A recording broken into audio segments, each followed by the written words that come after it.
Hello everyone. Do you want to sell digital products on Amazon?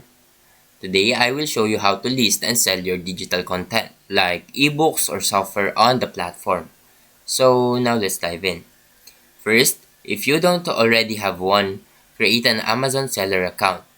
Visit the Amazon Seller Central website, sign up and follow the steps to set up your seller profile. Once your seller account is ready, log in and navigate to the Inventory tab. Select Add a Product and choose Create a New Product Listing. Next, select the appropriate category for your digital product. And if you are selling ebooks, for example, you would choose the books category and follow the Kindle Direct Publishing or the KDP process.